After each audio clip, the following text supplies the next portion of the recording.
And tonight, with the Lord's help, we'll finish up Proverbs 17.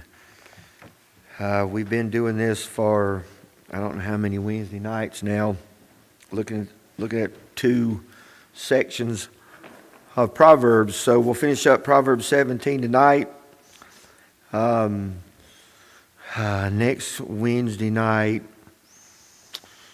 we might try to do the whole proverb. I don't know, though, because you have to rush so much. But I'll be out of town the following Wednesday, so I'll be in Ohio preaching. Hello, brother. Good to have you here, Brother Bob. All right, Proverbs 17. Tonight we're going to start in verse 17, but we looked at the first 16 verses last Wednesday night. And there's a lot in this particular text that has like memorable verses in it. We'll see one of them tonight in verse 17. A friend loveth at all times, and a brother is born for adversity. That makes a really good card from Hallmark. Also, where's the merry heart? 22. A merry heart doeth good like a medicine, but a broken spirit drieth the bones. It's kind of odd. Broken spirit is like a humble broken spirit is like great. It's like fertile ground. So what is this broken spirit that dries up the bones? So we'll dive in here in just a minute. So 17 to 20, and again, I've said this, I know, redundantly, but I'm just throwing things on these verses. It's an outline, but it's not a great outline because Proverbs is kind of all over the place. But I'm just calling these verses 17 through 20, a friend loveth at all times. And we'll see other things besides what's in verse 17, but that's what I'm calling all these verses. So let's look at the first one, verse 17. We've read the verse, a friend loveth at all times, a brother.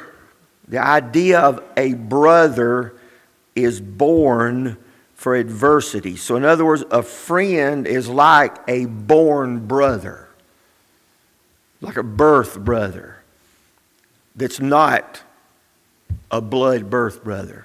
That kind of friend is like family. And you kind of get the idea of a believing family, because as wonderful a thought as this is, a friend loveth at all times and a brother is born for adversity, good picture of friendship, but the only real friendship is born when you know Jesus, when you understand wisdom, where grace, mercy, truth kind of lives in your heart, which melts away selfishness. So it's impossible to be a biblical friend or to love biblically without the wisdom of God. So again, this has, a thought, but the thought, this kind of friend is a believer. Not to say that unbelievers can't be good friends, but there's a level of friendship here that's obviously one that goes much beyond just being a physically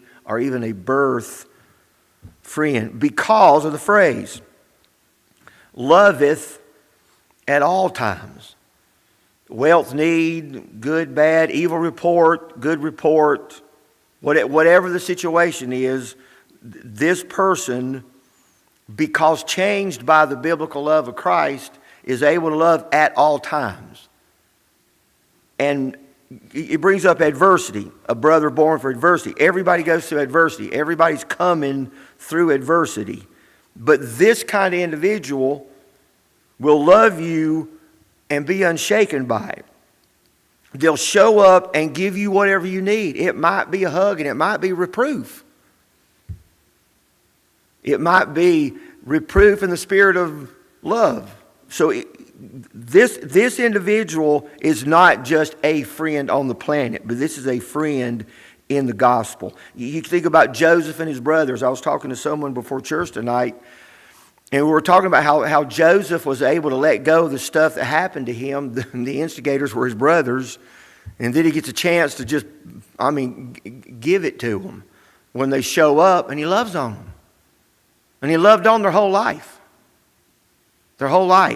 So again, it's that kind of love. It's a David Jonathan kind of love. And obviously the ultimate aspect of verse 17 is Christ. We need to be that kind of brother. We need to be that kind of friend. But Christ is the ultimate of verse 17.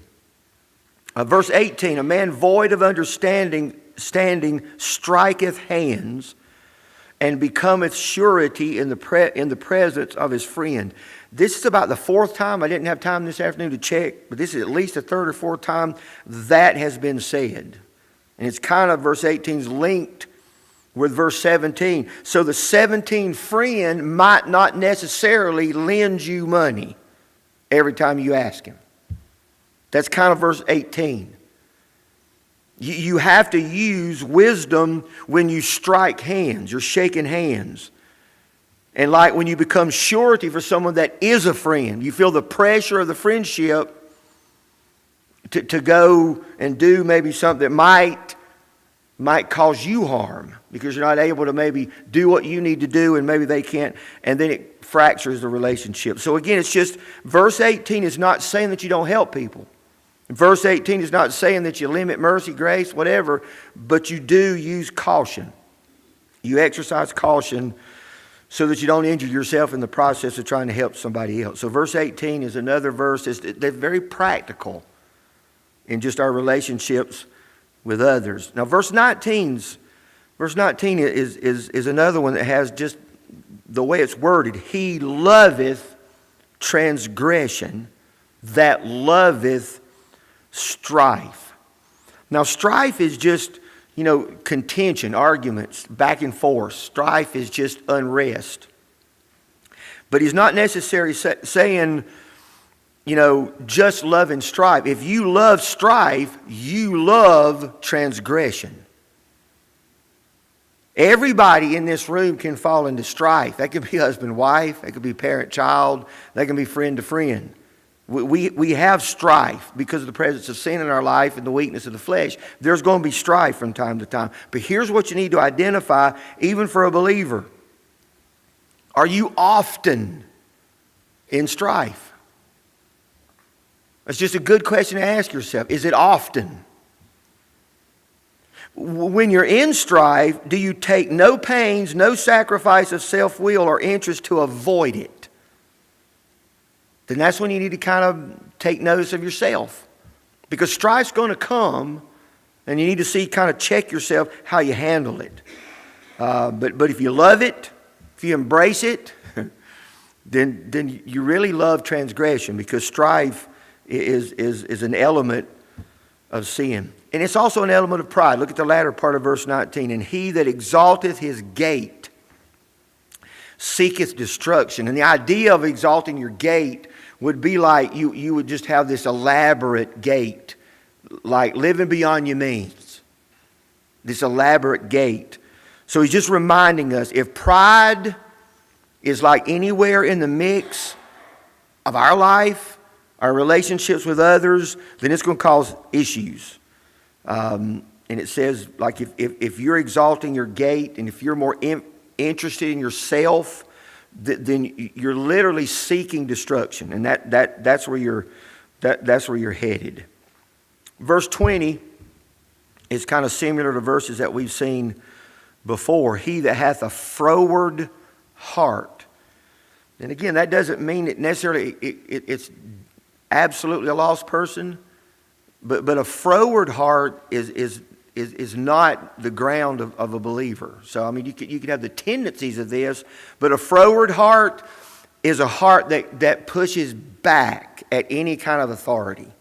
So this is a self-will heart, a self-want heart. My desires, my ways, my wants. So a froward heart, notice, findeth no good. If you're living for self, if you're living for your will, your ways, your thoughts, it's never going to end up good. And he that have a perverse tongue falleth into mischief. Froward hearts produce perverse tongues.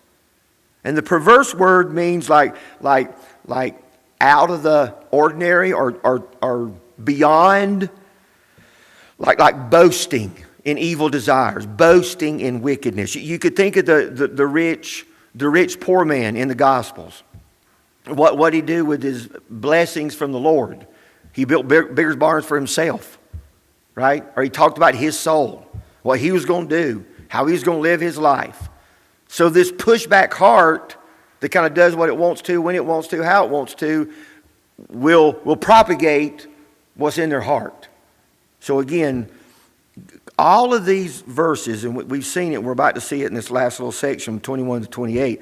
All of these verses throughout Proverbs reminds us of how important it is to guard and protect our inner man. Because when we say heart, we're not talking about the blood pumping thing in our chest, but we're talking about our inner man, who we are, the invisible us on the inside. I mean, the first, second chapter, third chapter, fourth chapter, really all the way up through 9, but at least 2, 3, and 4 is all about you as an individual and the energy that you put into guarding your heart.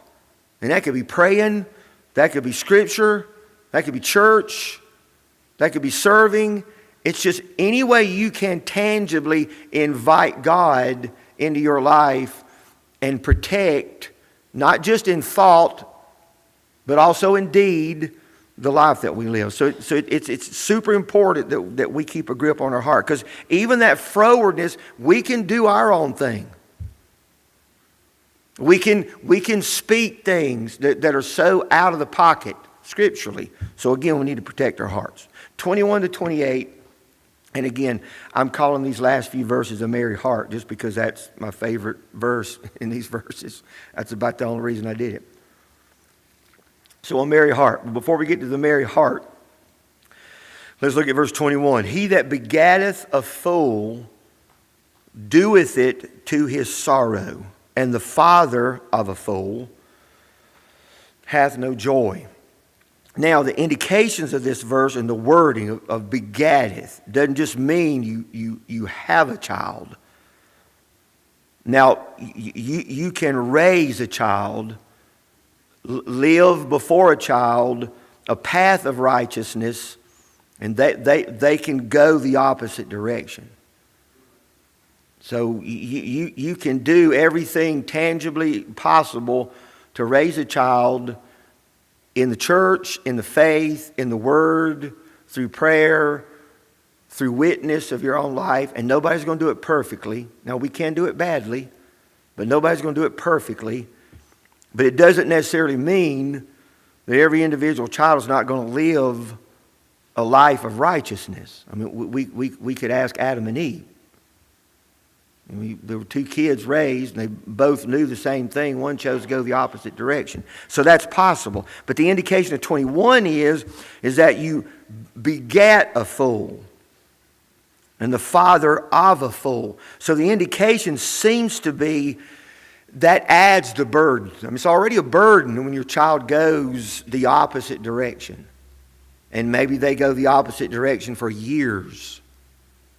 But it adds to the burden when you didn't do everything that Proverbs will teach us to do later on in Proverbs to train up a child. And the word train has the idea of discipline or exercise. So there's things that you do throughout life to live before them. They can still reject it, but you're doing everything you can. So he's reminding us in 21, he's going to do it again in these verses before we get to the end. And we've seen these verses before, and the whole book of Proverbs is written by Solomon with points to his son Rehoboam. So this is one very important theme throughout the book of Proverbs, that as parents, we have a huge obligation. I mean, it's Psalms that reminds us our kids are not our kids. They are gifts from God to be raised for Him.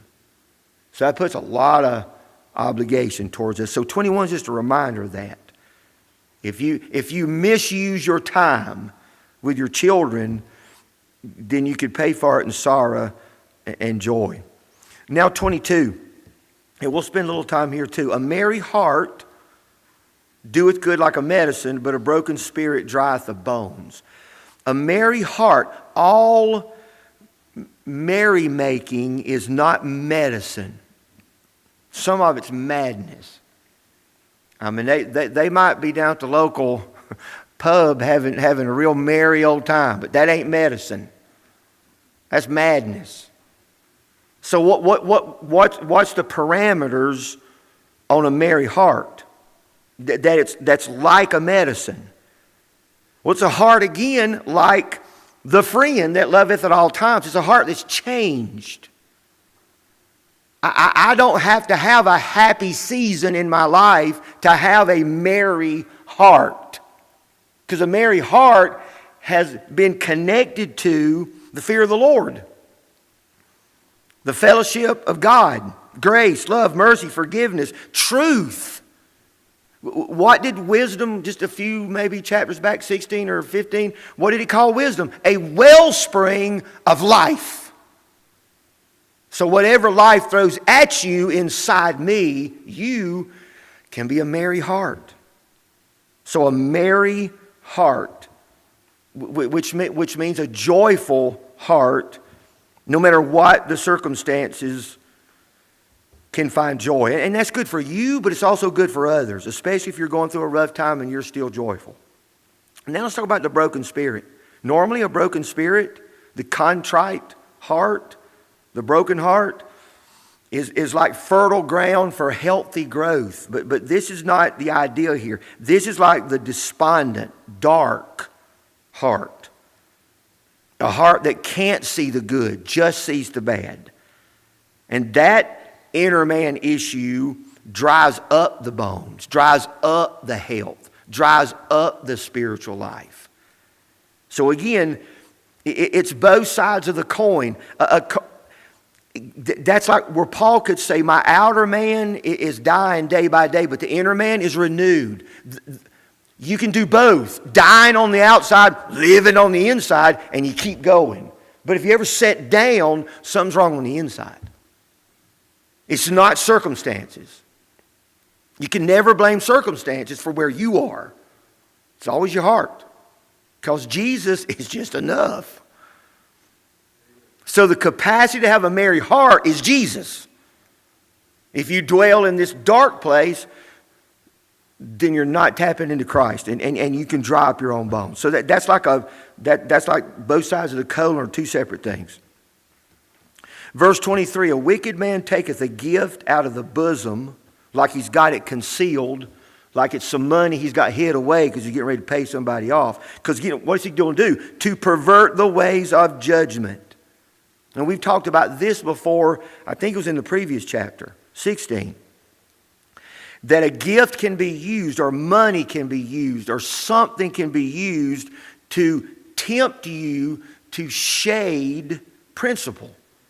Or do something that you normally would not do.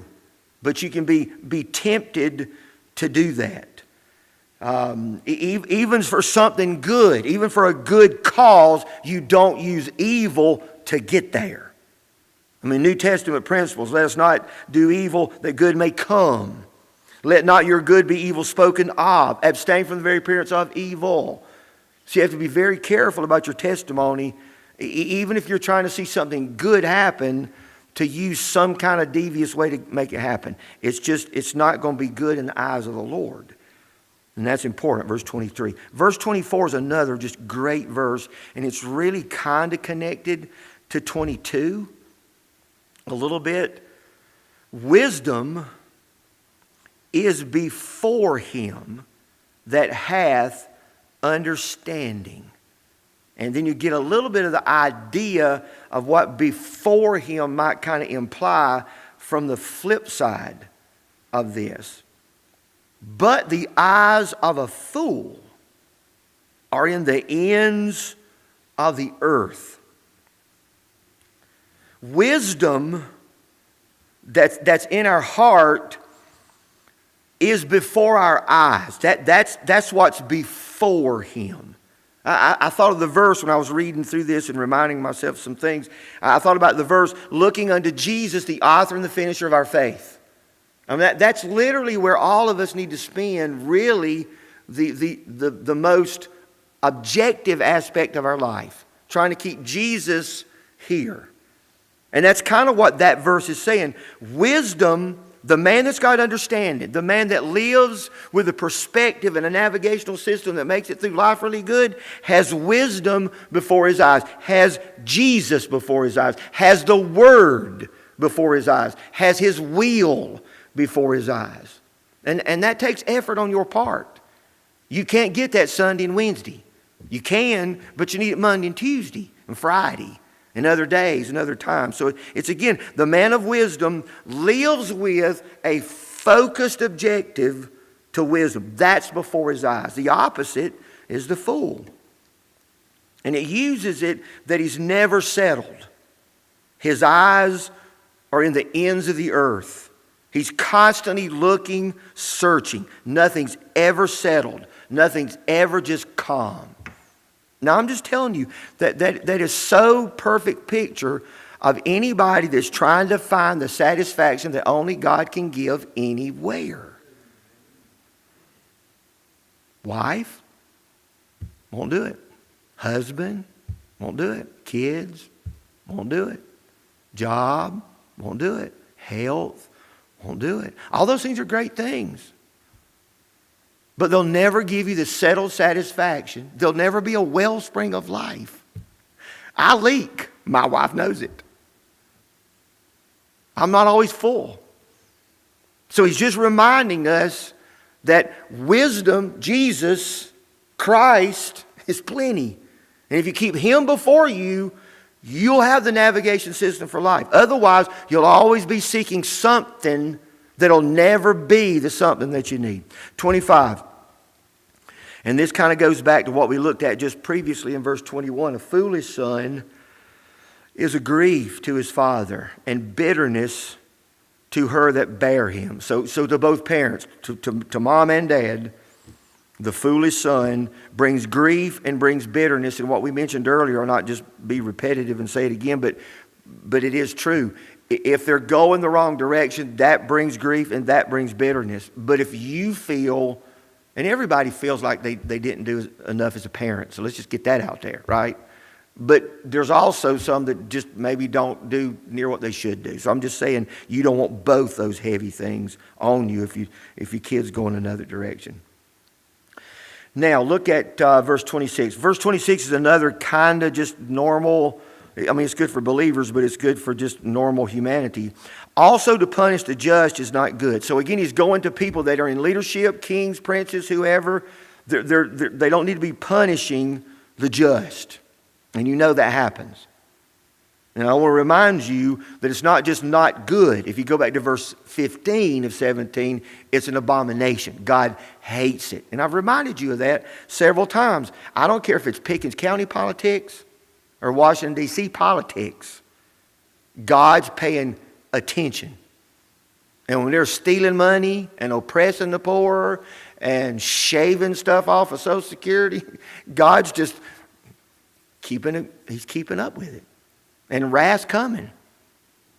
God don't miss nothing. Nothing. So to punish the just is not good. 15 says it's an abomination. Now here's the opposite side. Nor to strike princes for equity. Even if you're seeking justice, don't go striking princes. Now I remember Paul was kind of not defending himself, but propagating the gospel when he stood before, I can't remember if it was Agrippa or Festus or one of them, and somebody popped him in the face. They popped Jesus in the face. They strike back? No. Now Jesus asked him, why'd you strike me? Paul did the same thing, but they didn't strike back. So again, this is just reminding us, even if we are being unjustly dealt with, we need to be careful how we respond. What does it tell us in the Bible to do for our leaders?